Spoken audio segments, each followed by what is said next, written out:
Welcome to Fanko Decodes, the place where we decode the lives of legendary figures to find wisdom for our own.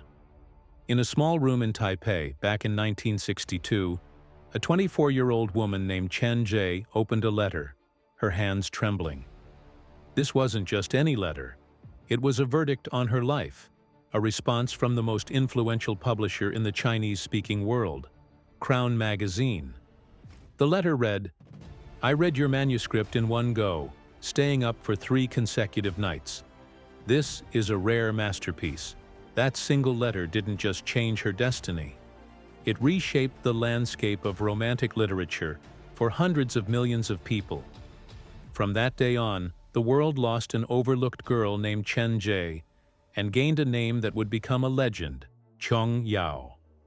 But what few people truly understand is the turbulent, epic life behind the woman often called the High Priestess of Hopeless Romantics. Today, we are decoding the life of Qiong Yao, a controversial literary phenomenon from Taiwan. Think of her cultural impact as something akin to a Danielle Steele or a Stephen King, but for romance. A figure who didn't just write stories, but built an entire media empire around a single powerful idea: that love is the ultimate faith. Her 86-year life is a story more dramatic than any of her novels. She survived the front lines of war, tasted the bitterness of family decline, and attempted to end her own life twice. She was saved by a scandalous love affair with her teacher, experienced a painful divorce, and became entangled in an 8-year extramarital affair that would define her. And in the end, she wrote her own final chapter in a way that stunned the world. Her work created generations of superstars, from the iconic Brigitte Lin to the phenomenon that was Vicky Zhao. Her stories, from the heart-wrenching Outside the Window to the cultural tidal wave of My Fair Princess, became the collective memory of a generation. She was worshipped as a queen of romance and condemned for her distorted values. She built a formidable business empire, all while living the very life of the heroines she created: passionate, defiant, and often deeply controversial. Most importantly, Qiong Yao's life is a testament to the idea that one can live for love as a belief system, that one can live for their own inner truth against all odds, and that even at 86 it's possible to still believe in fairy tales. So today, we're exploring a profound question through her incredible story. In our increasingly rational, pragmatic, and cynical world, is there still room for Qiong Yao's brand of radical romance? This isn't just a biography. It's a masterclass in how to define your own values, how to face down a world of critics, and ultimately, how to live a life that is unapologetically your own. Chapter 1. A Seed of Romance. Planted in the chaos of war. On April 20, 1938, in a delivery room in Chengdu, China, a pair of fraternal twins were born. The girl arrived first, named Chen Jie. The boy followed, named Chen Jue. Their mother, Yuan Xingshu, gave her daughter a nickname, Feng Huang, or Phoenix, a name that seemed to foreshadow a life of fire and rebirth.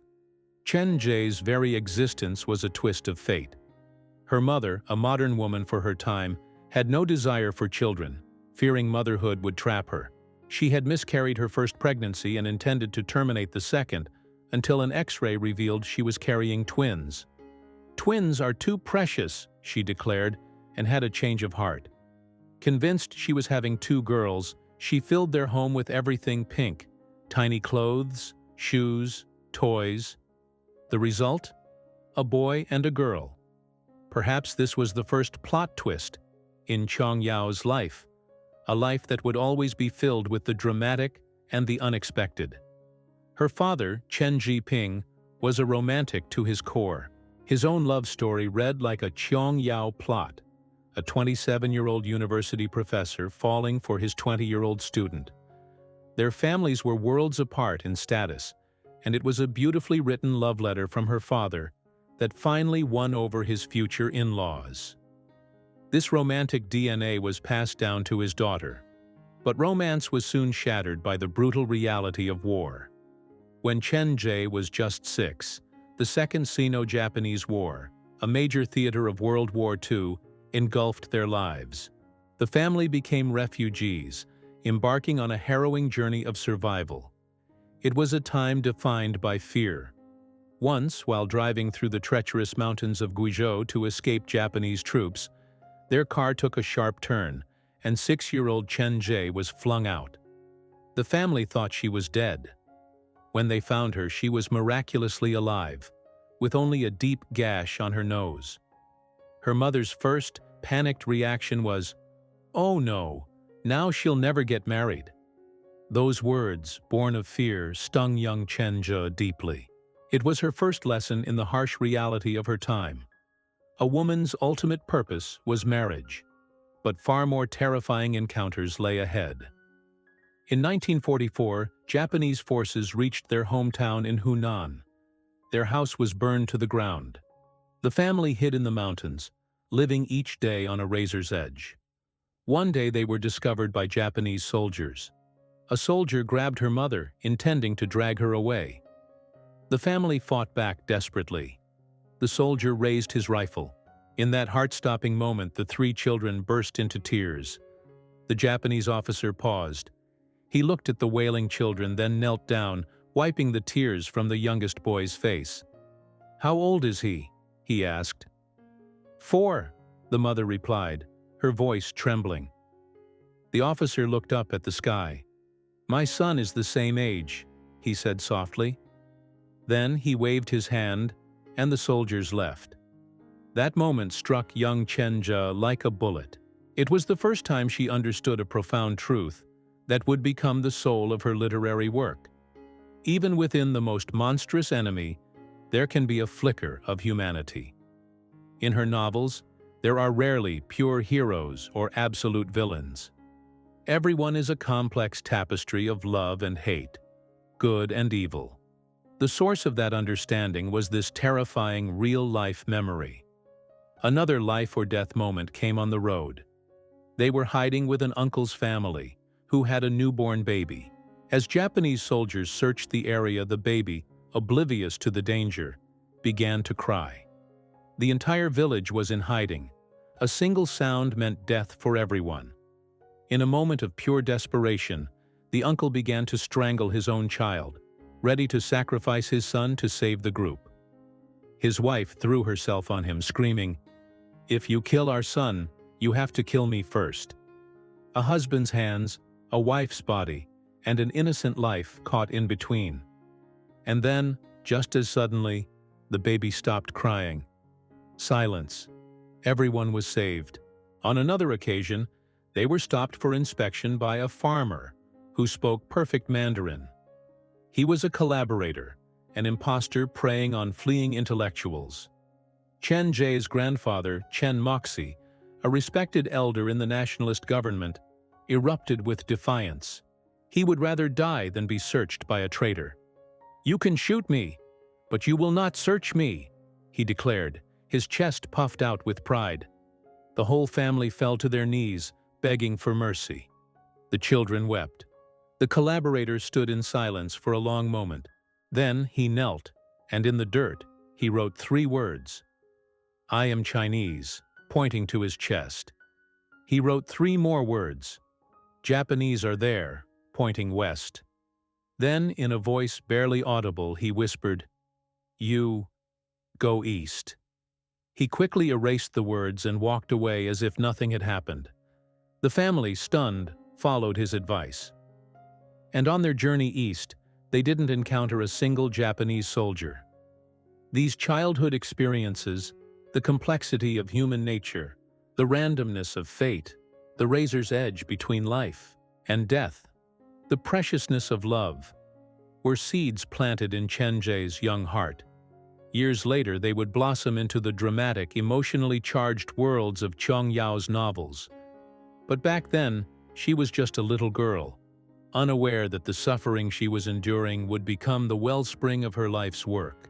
In 1945, news of the war's end arrived. The family clung to each other, crying and laughing, unable to believe it was real.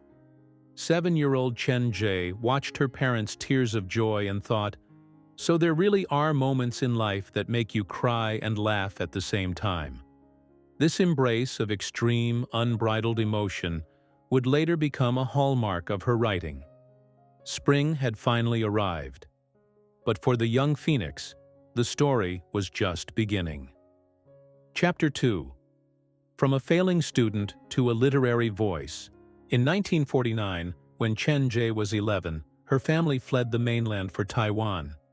As she said goodbye to her grandfather, she told him, "Grandpa, we'll be back in a little while." She didn't know it would be 39 years. By the time she saw him again, it was only a grave, the grass already grown tall. In Taiwan, Chen Jie's life took its first dramatic turn. She was enrolled in the prestigious Taipei First Girls High School, where she became a complete academic failure. Math, physics, they were foreign languages to her. She frequently scored 0. The only subject she excelled in was Chinese literature. Her classmates were bewildered. "Your father is a university professor, and your mother is a high school teacher. How did you get none of their genes?"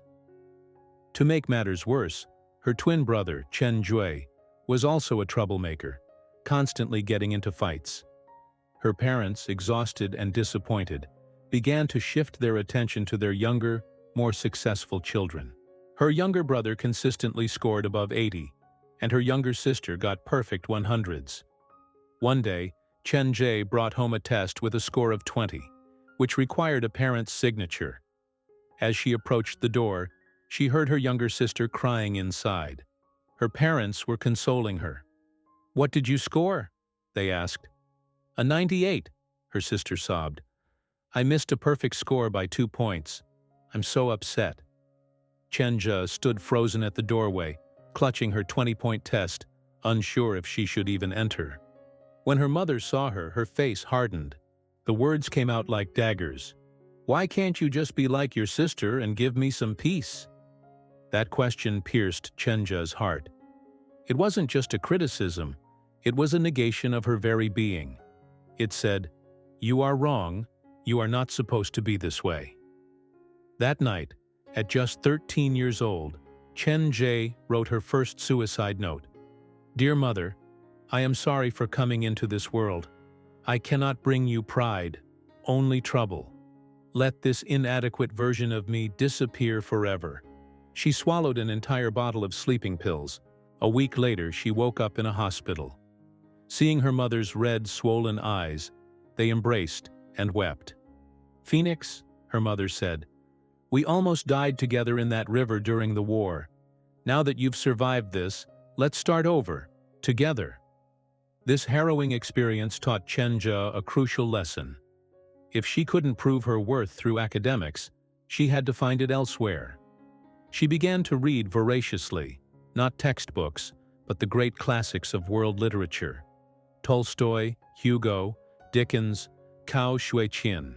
She devoured them, finding solace and a sense of self in the world of stories. Then came the next dramatic twist. She fell in love with her Chinese literature teacher. He was 25 years her senior, a widower. But he was scholarly, gentle, and gave her the fatherly warmth and validation she craved.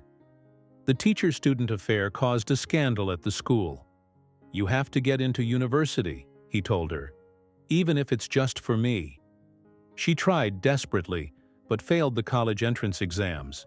In a state of despair, she attempted to take her life a second time, leaving him a farewell letter filled with the kind of poetic sorrow that would define her future style. "I only long for care. I only long for love. May I become a wisp of green smoke, coming and going without a trace. When the fine rain soaks the green moss, when the night fog shrouds the balcony, please open your window. That wandering ghost lingers nearby. That drifting soul yearns to enter. Please open your window. I will return to be with you." After she was saved again, the affair was fully exposed. Her mother, enraged, reported the teacher to the Ministry of Education. He was fired, his reputation destroyed. It was only decades later that Chen Jie learned he had written to her constantly, but her mother had intercepted every letter. He had followed her career from afar, until the day he died. The profound pain of this first love became the blueprint for her debut novel, Outside the Window. After 2 brushes with death, Chen Jie finally understood. Instead of suffering in a world defined by others' rules, she would create her own. She gave up on college and declared she would become a writer. Every year, tens of thousands of students graduate from university in Taiwan, her mother argued. But we might not see a single successful writer in a decade. What do you think your chances are? Mom, I have to try, 20-year-old Chen Jie replied, her eyes burning with determination. Reality hit hard. She wrote short stories and sent them to publishers, only to receive a flood of rejection letters. It was a Sisyphean task. She would lock herself in her room, writing word by word, send her work out filled with hope, only to have that hope crushed by the mailman. Hope shattered. Hope reignited. Hope shattered again. Why don't you just go back to university? Her mother would plead. No, I'm going to keep writing. Just as she was about to give up, fate intervened. Through literary circles, she met Ma Senqing, a talented literature student from a top university. They were kindred spirits and married within 7 months. But the romance of shared dreams quickly crumbled under the weight of reality. They were 2 poor writers living in a tiny room, surviving on meager, sporadic publication fees. In the summer heat, they couldn't even afford a fan. Worse, Ma Senqing, losing faith in his own literary talent, started gambling. One year on her birthday, the family waited 2 hours for him. He never showed up. Her brother, furious, dragged him back from a mahjong parlor. With her marriage failing, Chen Jie made a life-altering decision. She would write a novel. It would be the story of a young female student's love affair with her teacher, who was 25 years her senior. It was her own story. She poured all her pain, despair, love, and rebellion into its pages. With a heart full of trepidation, she mailed the manuscript to Crown magazine. A week later, she received the most important letter of her life. It was from Ping Xin-tao, the founder of Crown himself. I received your manuscript, he wrote, and read it in one go, staying up for 3 consecutive nights. It is a rare masterpiece. I suspect the author herself is in this book. It is written with such raw, moving honesty. It is an honor for Crown to publish it. We have decided to begin serializing it in our July issue. Chen Jie read the letter, tears streaming down her face. In that moment, the world lost an unhappy girl named Chen Jie and gained a legendary author named Qiong Yao. Her pen name, Qiong Yao, came from the ancient Chinese Book of Odes, from a line that reads, "You gift me a wooden peach, I shall repay you with a piece of fine jade." A beautiful exchange. A fitting name for a woman who would gift the world stories of profound emotional exchange. In 1963, Outside the Window was published. It was an instant sensation. The 24-year-old Qiong Yao had finally found her path, but she had no idea that an even greater legend was waiting to unfold. Chapter 3. From Outside the Window to a Media Empire. The success of Outside the Window was explosive. It was reprinted twice within 2 months. Letters from Ping Xin-tao arrived one after another. Sold out, reprinting. Sold out again, reprinting again. Qiong Yao had finally earned her first real victory. But this success came at a steep personal cost. Her parents were furious when they read the novel. Her mother wrote her a scathing letter. "Do you think people like this book? They're just eager to read your salacious autobiography. Besides selling out your own parents, what else are you capable of?" Even more painful was her husband's reaction. Outwardly, Ma Senqing supported her, but secretly, he wrote articles under a pseudonym, criticizing Outside the Window. He couldn't accept that his wife's fame came from a story about her love for another man, and he especially couldn't stand the depiction of the uninteresting husband in the book. The marriage finally shattered. In 1965, Qiong Yao divorced Ma Sen-king and became a single mother, but her creative fire was unstoppable. 6 Dreams, Misty Rain, Many Enchanting Moons. She produced hit after hit. Misty Rain went through 21 print runs in 2 years, with nearly 10,000 copies per run. Qiong Yao became the star writer for Crown magazine and a close professional partner to its founder, Ping Xin-tao. As they worked together, their relationship began to evolve. It was a subtle process. Ping was a married man with children. Qiong Yao was a single mother. They were cautious, but their shared language of literature and ambition drew them irresistibly closer. One day, she visited Ping's home to see the magazine's office. She expected a grand setup, but found it was just a tiny 3-square-meter room in his house. The entire family lived in a cramped 30-square-meter 2-story home, and from this tiny corner, the Crown Empire was being built. This discovery filled her with admiration. She saw a man's dream and his relentless perseverance. In 1968, they began an affair that would last for 8 years. It was a relationship fraught with moral controversy, but filled with genuine emotion. Qiong Yao would later say those 8 years were both the most agonizing and the sweetest of her life. In 1976, Ping Xin-tao finally divorced his wife. In 1979, 41-year-old Qiong Yao married 52-year-old Ping Xin-tao. Their partnership in life and work would last for 40 years, until his death. Their professional collaboration bore incredible fruit. Starting in 1965, her novels were adapted into a flood of blockbuster films. At the peak, 4 or 5 Qiong Yao movies were released in a single year. In 1976, they took control and founded their own production company, Superstar Pictures. Their first film, I Am a Cloud, was a massive success. Its theme song became an anthem across the Chinese-speaking world. More importantly, the film made a star out of a young actress named Brigitte Lin. From that moment on, Brigitte Lin became the face of Qiong Yao's films, the first in a long line of Qiong Yao girls.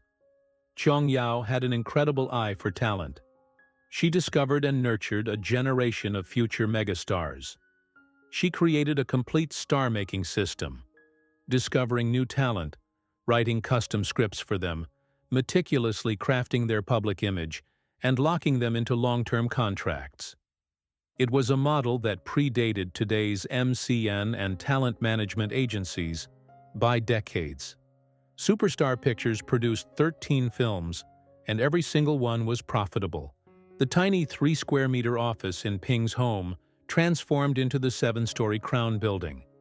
But in 1983, after their final film flopped at the box office and they faced threats from organized crime, one studio head opened his car door to find a bloody dog's head inside. Qiong Yao decided to leave the film industry. The danger was too real. She and Ping retreated to the US for a time and shut down the company upon their return. But her business instincts remained sharp. In the mid-1980s, Crown's magazine sales declined, and the company was struggling to make payroll. "Why don't we try television?" Ping suggested. In 1988, Qiong Yao visited mainland China and discovered her work had been widely pirated and adapted without permission. Instead of fighting a losing battle, she decided to lead the charge. She partnered with Hunan Television, and the era of Qiong Yao television dramas began. A string of hits followed, classics that defined the era. But they were all just a prelude. The true peak, the cultural earthquake, arrived in 1998. It was called My Fair Princess. This was the show that would change the history of Chinese television. In 1997, while visiting Beijing, Qiong Yao heard a local legend about an emperor's adopted daughter and was struck by inspiration. A sweeping romantic drama set in the 18th century Qing dynasty. This time, she didn't write a novel first. She wrote the script directly. The casting was a series of fortunate accidents. Her first choices for the lead roles dropped out. The role of the gentle heroine, Ziwei, was initially given to a promising student from the Beijing Film Academy named Zhao Wei, but her professor advised her to play the other lead, the mischievous and wild Xiao Yanzi, arguing it was a far more challenging role. When Zhao Wei auditioned, Qiong Yao was captivated by her spirit and gave her the part. The role of Ziwei went to a newcomer from Taiwan, Ruby Lin, whose acting was still raw. Qiong Yao decided to take a chance on her. Another role was meant for a young 15-year-old aspiring actress named Fan Bingbing. She had been promised the part of Ziwei, but was relegated to playing a maid. "You promised I'd be a princess. Now I'm a servant?" she complained. Her mother told her, "We take it one step at a time." As history would show, that young girl would go on to walk the furthest of them all. The production was chaotic. Actors were replaced. The director and cinematographer got into a fistfight, and Ruby Lin's performance was so shaky that the studio wanted to fire her. Qiong Yao watched her scenes from Taiwan with a heart full of fear and a cold sweat, but ultimately decided to give the young actress a second chance, albeit with her voice dubbed over. The filming schedule was brutal. The main cast worked 21-hour days, sleeping for only 3. One of the lead actors once fell asleep mid-face wash, collapsing into the sink. But every ounce of effort paid off.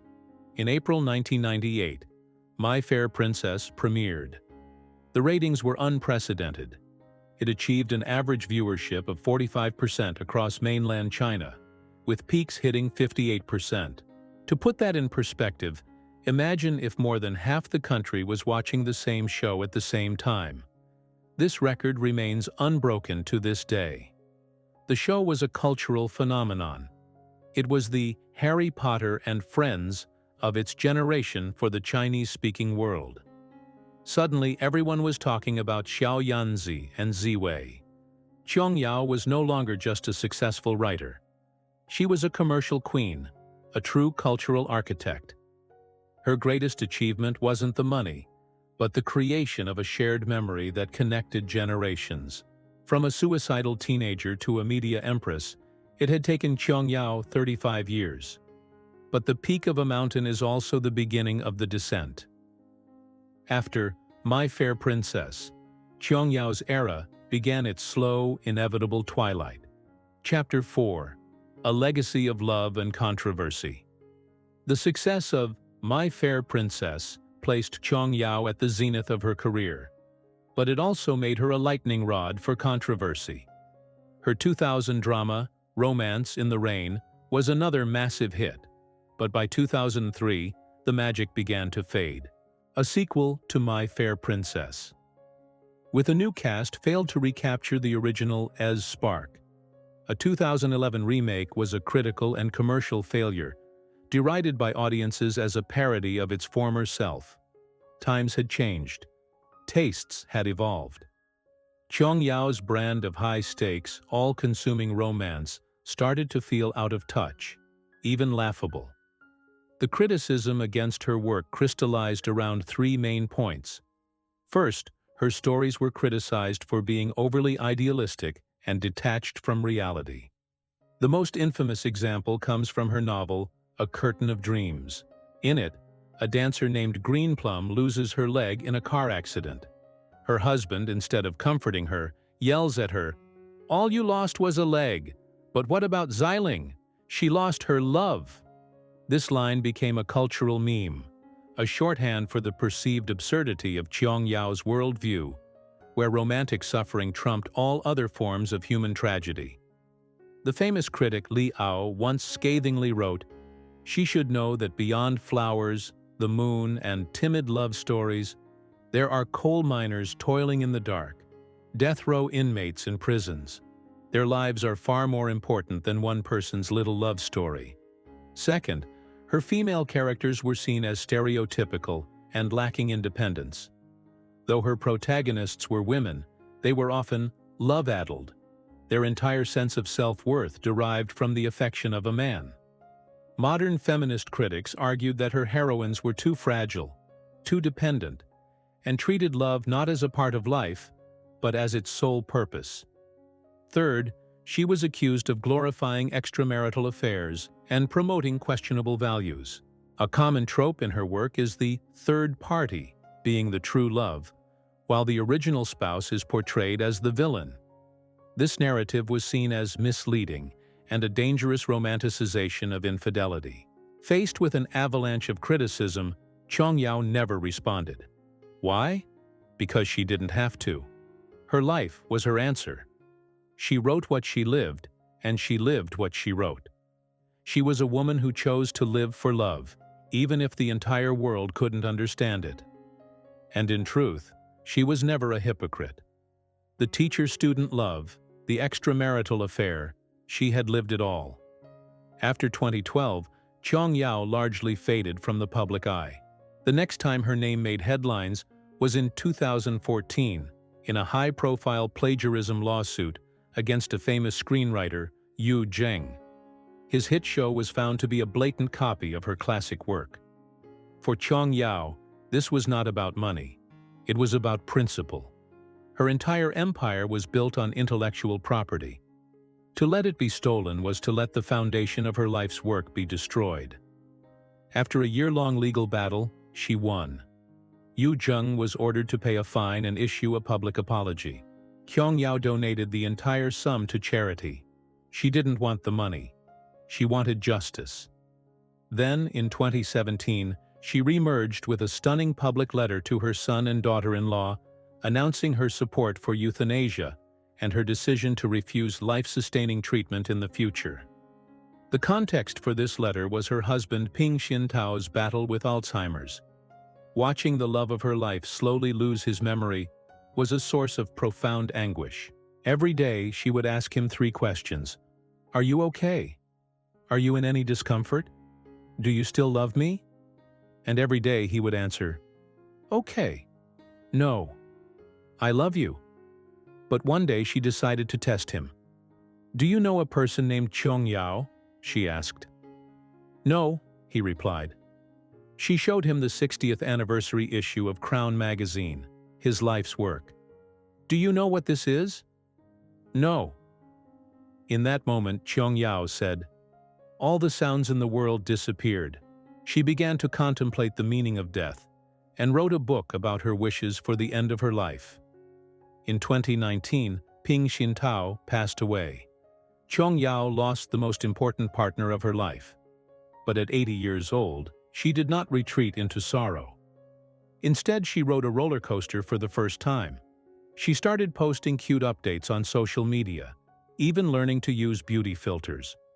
When her follower count hit 22,222, she posted excitedly, "Oh my followers are at 22,022.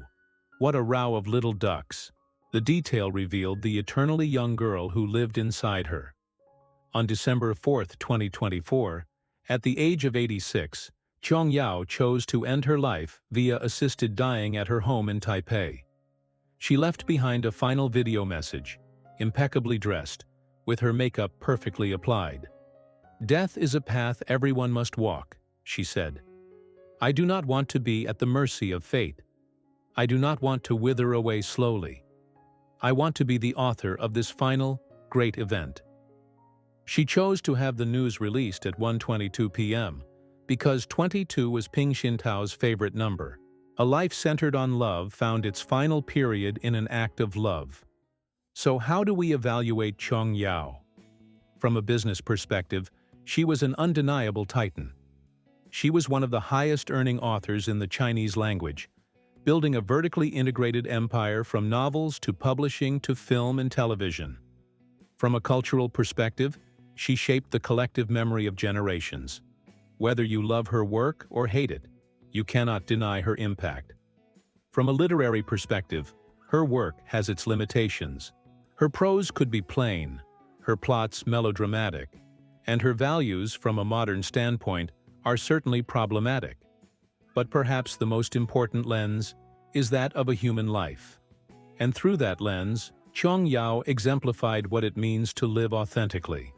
She never bent to mainstream values, nor did she silence her voice in the face of criticism. She believed that love was the most important thing in the world, and she paid every price for that belief. In her autobiography, she wrote, "Do I still believe in love? I think of the man who still wrote me love letters in his 70s. The man who racked his brain for new ways to celebrate my birthday. Yes, I still believe in love. Because we love to travel, we left traces of our love everywhere. Where we walked, we left a mark. The happy times we had are forever frozen there. Love exists in the finest threads of feeling, in the dense tapestry of memory, in the deepest part of the heart. As for my life," she concluded, quoting an ancient poem, "looking back at all the wind and rain, I return to a place where there is neither storm nor sun, a place of peace." It's hard not to be moved by that. Perhaps her values are outdated. Perhaps her work is flawed. But she lived the exact life she wanted to live, right to the very end. In our increasingly rational, pragmatic world, do we still need Qiong Yao's brand of romance? The answer is personal. But what her 86-year journey teaches us is this: no matter how the world changes, you must live for your convictions. You must protect that precious, authentic core of your being. And perhaps that is the greatest treasure Qiong Yao left behind. Qiong Yao is gone, and with her, an era has come to a close. From the war-torn world of 1938 to her quiet departure in 2024, her 86 years were a whirlwind of highs and lows. She was the little girl who almost died in a bomb shelter, the teenager who tried to end her life over bad grades, the woman who risked everything for love, and the media queen who created a cultural dynasty. To judge Qiong Yao with simple labels of right or wrong is to miss the point. Were her values problematic? Absolutely. Her glorification of extramarital affairs and her love above all philosophy do not sit well in the 21st century. Was her literary quality questionable? At times, yes. Compared to the historical depth of other literary giants, her work can feel thin, her plots repetitive. But Qiong Yao's most precious quality wasn't the perfection of her art, but the authenticity of her life. She never pretended to be something she wasn't. She was a woman who believed in the absolute supremacy of love, and she accepted all the consequences of that belief. In any era, that kind of honesty is rare. Her life offers us a few powerful lessons, a final decoding. First, find what you truly believe in and hold on to it. Qiong Yao believed in love. Even when the world condemned her, she held fast. What do you believe in? And what price are you willing to pay for it? Second, live your life as a work of art. Qiong Yao didn't just write love stories. She lived one. She proved that you have the power to be the author of your own existence. Third, maintain your inner resolve in the face of controversy. Qiong Yao was criticized for decades, but she never changed. True strength isn't the absence of critics. It's the persistence of self in their presence. And fourth, believe in something beautiful, even if it seems naive. At 80, she was riding roller coasters, using beauty filters, and believing in fairy tales. That commitment to wonder is more precious than any jaded wisdom. Yes, in today's world, we have mortgages, deadlines, and KPIs. These realities feel far more urgent than romance. But does that mean we must completely abandon the beautiful, the romantic, the ideal? In this anxious and uncertain age, we still need something to hold on to. Maybe it's not romantic love, but it must be something. Something that makes you believe life is worth the struggle. So as we close this story, I want to leave you with a question. In a world that rewards pragmatism, what is the unrealistic belief that you hold on to? Is it love? A dream? A principle? Qiong Yao's life wasn't about being right. It was about being real. And the final question is, are you living your truth? Let me know your thoughts in the comments below. Remember the final words she wrote, There is nothing left that I need to care about, nothing I need to rush for. I will walk slowly, enjoy the scenery, and sing a song in the gentle rain. And if I'm happy, I will say I love you to all those in this world who have and understand love. May you, like Qiong Yao, live for your inner truth and fight for the beauty you believe in. Because the most important thing is not to live a correct life, but to live a real one. This is Fanko Decodes. If this story gave you something to think about, don't forget to like and subscribe. Your support is what keeps our journey going. We'll see you in the next video.